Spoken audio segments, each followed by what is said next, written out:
2026년 4월 2일 목요일 사순절 7주차 38번째 날, 오늘 하나님의 말씀 마가복음 15장 1절에서 15절까지 말씀입니다. 교독해서 읽겠습니다. 새벽에 대제사장들이 즉시 장로들과 서기관들 곧 온 공회와 더불어 의논하고 예수를 결박하여 끌고 가서 빌라도에게 넘겨주니,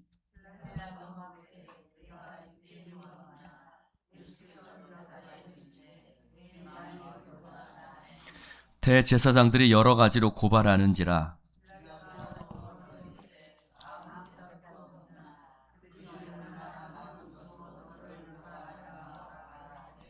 예수께서 다시 아무 말씀으로도 대답하지 아니하시니 빌라도가 놀랍게 여기더라.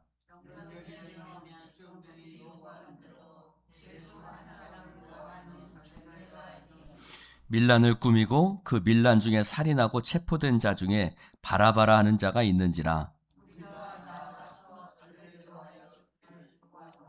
빌라도가 대답하여 이르되 너희는 내가 유대인의 왕을 너희에게 놓아주기를 원하느냐 하니,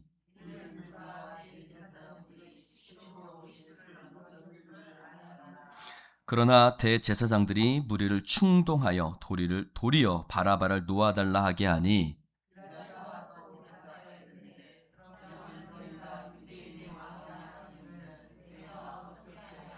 그들이 다시 소리 지르되 그를 십자가에 못 박게 하소서.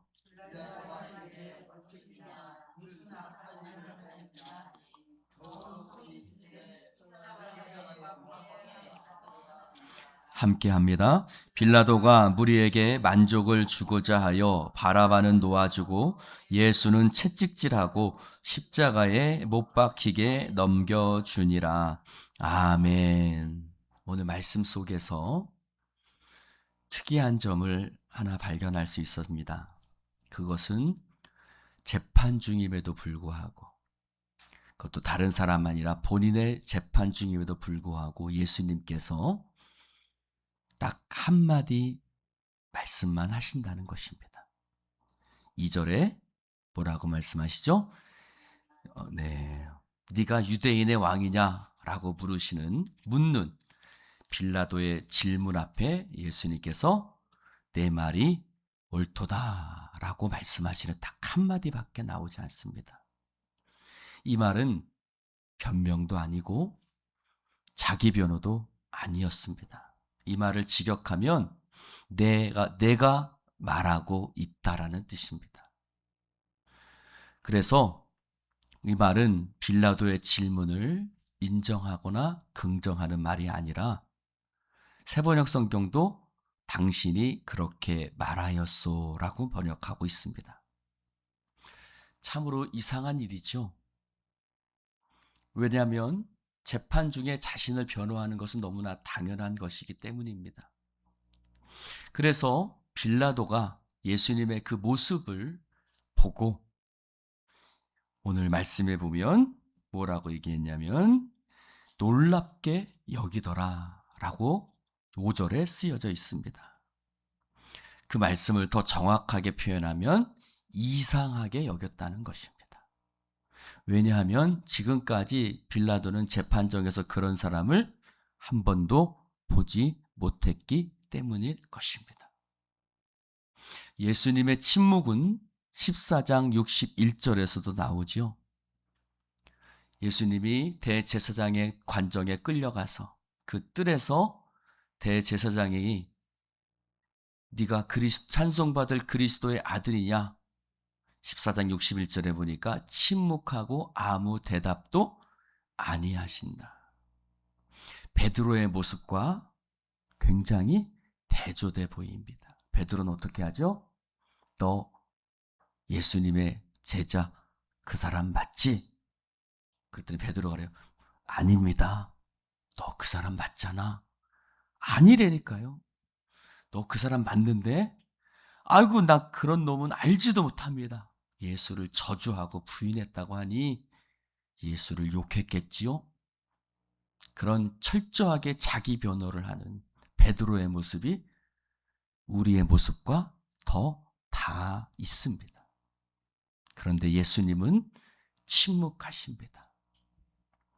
여기서 더 이상한 것은 하나님의 침묵입니다. 예수님께서 요단강에서 세례 받으실 때 예수님 하늘에서 소리가 나서 이는 내 사랑하는 아들이요 내 기뻐하는 자라. 성령님이 비둘기같이 내려오고 하늘에서 음성이 들렸습니다. 그런데 내 사랑하는 아들이요 내 기뻐하는 자라고 말씀하시던 그 하나님, 요단강에서 세례받고 올라오실 때 그렇게 멋지게 예수님의 대관식을 치러주셨던 하나님께서 막상 예수님이 억울하게 재판받고 계시는데 침묵하고 계십니다. 할렐루야. 하나님의 침묵은 우리가 참 자주 경험합니다. 또 우리가 보았던 예레미야를 통해서도 우리는 하나님의 침묵하심을 많이 보았습니다. 예레미야에게 사명을 주셨죠. 예레미야는 나는 어린아이입니다. 말할 줄을 알지 못합니다. 라고 거절하는 예레미야를 향해서 하나님께서는 내가 너를 백성 앞에 견고한 질이 되게 하겠고 노성벽이 되게 하겠고 쇠기둥이 되게 할 것이다. 내가 너와 함께하여 너를 구원할 것이다 라고 하나님께서 약속하셨지만 막상 예레미야가 감옥에 갇히고 진흙에 갇히고 사람들에게 핍박받고 매맞음 당할 때 하나님은 침묵하셨습니다. 그래서 예레미야는 하나님을 향해서 당신은 속이는 샘물 같습니다 라고 얘기하죠. 당신은 마치 나를 속이셨습니다 라는 뜻이, 나 속이셨어요. 요즘 말로 구라쳤습니다 이런 뜻이에요. 그때 하나님께서 다시 한번 그들은 내게로 돌아오려니와 너는 그들에게로 돌아가지 말라.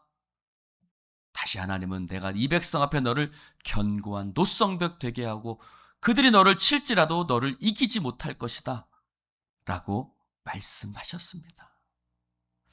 어제 생명의 삶 보면 묵상편에 만나교회 김병삼 목사님의 모든 날이 은혜스럽다라는 책에 한 구절이 나와 있습니다. 그 구절에 보면, 그 책에 보면 그 목사님이 교회에 부목사님이 계시는데 그 부목사님이 설교를 하신 것 같습니다. 그런데 그 부목사님의 설교를 들으면서 이 목사님께서 감명을 깊이 받으시며 생각하게 된 이야기를 전해주고 있습니다. 그 부목사님의 설교 중에 이런 이야기가 나옵니다. 한 사람이 예수님처럼 살고 싶어서 예수님을 흉내내기 시작했습니다. 물론 지어낸 이야기입니다. 십자가를 지고 예수님이 가셨던 길을 따라 걷고 있는데 그러다가 결국은 골고다의 십자가에 달렸습니다. 그런데 십자가 아래에 있는 사람들이 이 십자가에 달린 사람을 향해서 조롱하기 시작했습니다. 누구처럼? 예수님 십자가 달리셨을 때처럼 말입니다. 이 사람은 도저히 모욕과 조롱을 참을 수가 없었습니다. 그래서 십자가에서 내려와서 조롱하는 사람, 자신을 조롱하는 사람의 뺨을 사정없이 내려쳤습니다. 그러자 맞은 사람도 때린 사람도 어이가 없어요.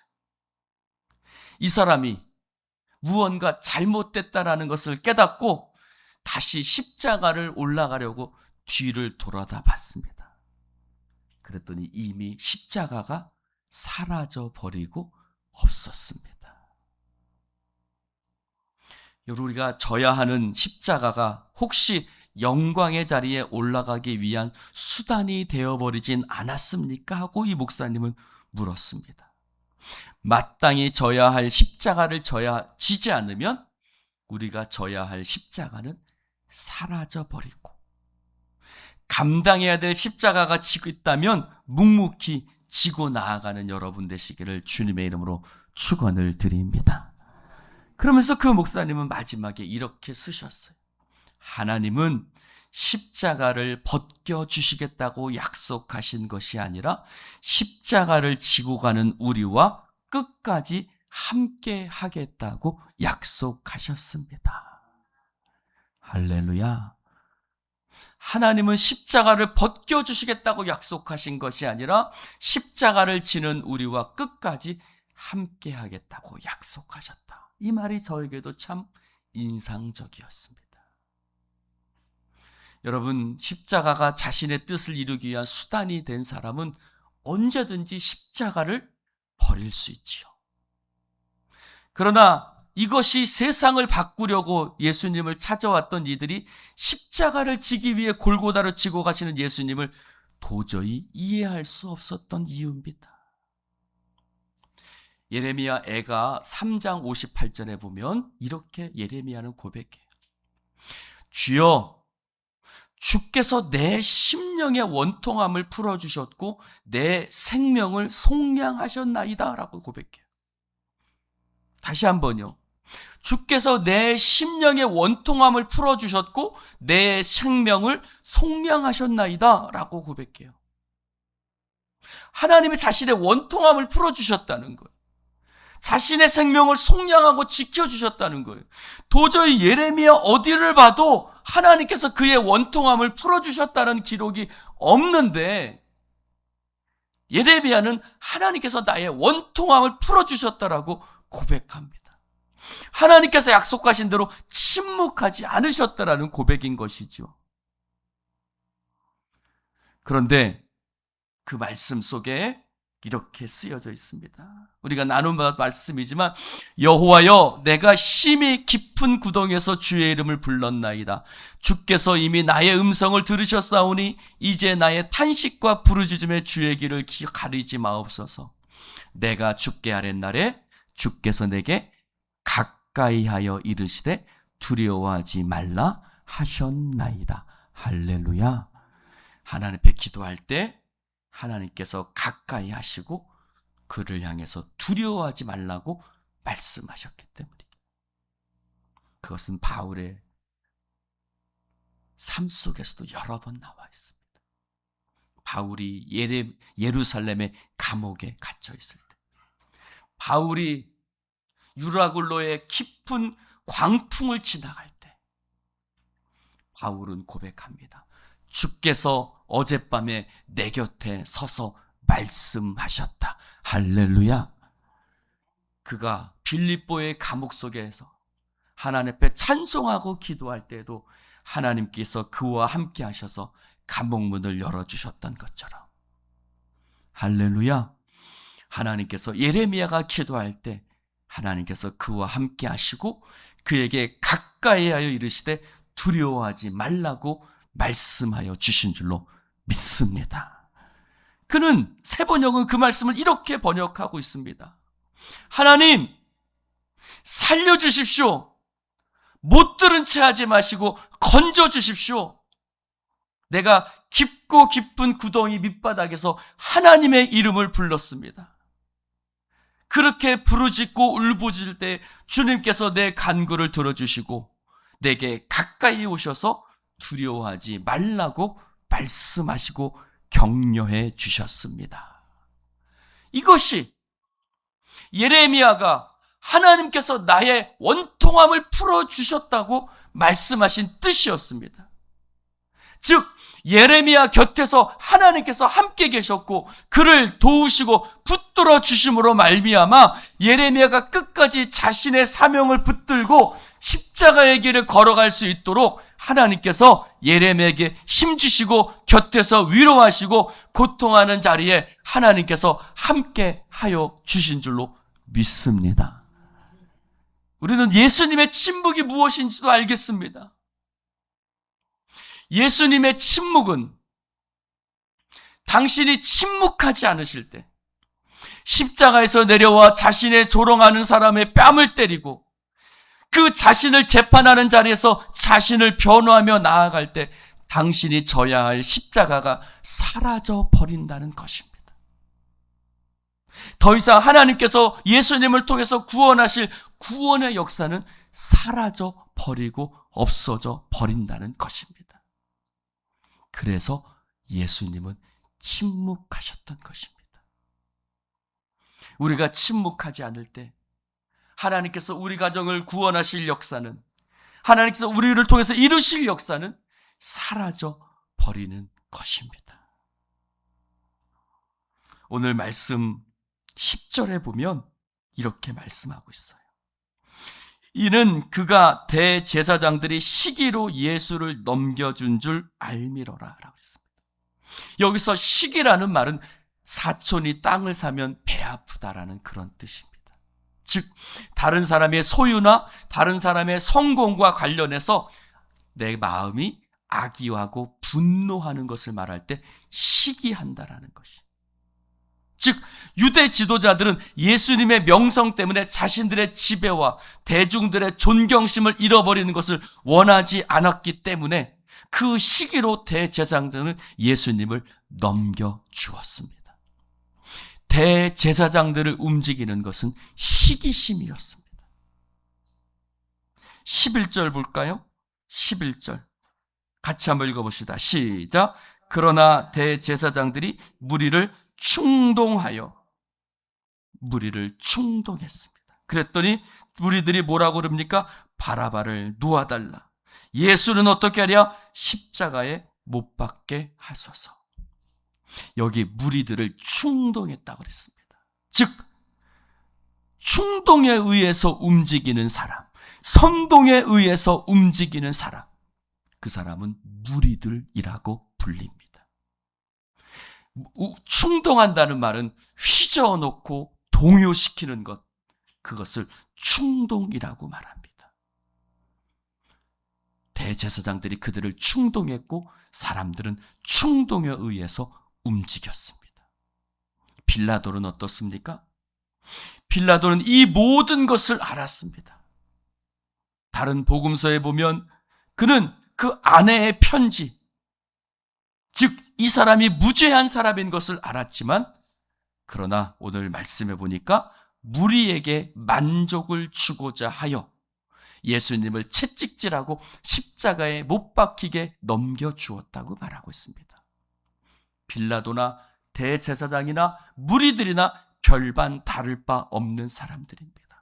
대제사장들은 시기로 움직였고 무리들은 충동으로 움직였고 빌라도는 사람들에게 유익을 만족을 주고자 해서 움직였던 사람이었습니다. 오늘 말씀 1절에 볼까요? 1절에 보면 예수를 결박하여 끌고 가서 빌라도에게 넘겨주었다고 해요. 15절에도 빌라도는 예수님을 채찍질하고 십자가에 못 박히게 넘겨주었습니다. 예수님은 아무런 힘이 없이 끌려가는 것을 볼 수 있습니다. 누가 힘이 있는 것 같아요? 빌라도와 대제사장과 무리들이 힘이 있는 것 같습니다. 대제사장과 빌라도와 무리들은 누군가를 움직이는 능동태의 사람으로 보입니다. 그러나 예수님은요, 힘없이 끌려가는 수동태 인생, 힘없고 보잘것없는 인생 같습니다. 여러분, 우리나라에서 요즘 자주 들리는 말이 있죠. 가스라이팅이라는 말입니다. 타인의 심리를 교묘하게 조작하고 판단력을 흐리게 만들어 그 사람을 자기 뜻대로 통제하는 것, 이것을 가스라이팅이라고. 그런데 어느 책에 보니 이렇게 쓰여져 있습니다. 가장 오래된 가스라이팅은 바로 마귀다. 마귀는 오늘도 여전히 우리를 하나님으로부터 멀어지게 만드는 가스라이팅을 우리에게 하고 있다. 우리가 근신하고 깨어 말씀으로 무장하지 않으면 마귀의 공격에서 자유롭지 못하다.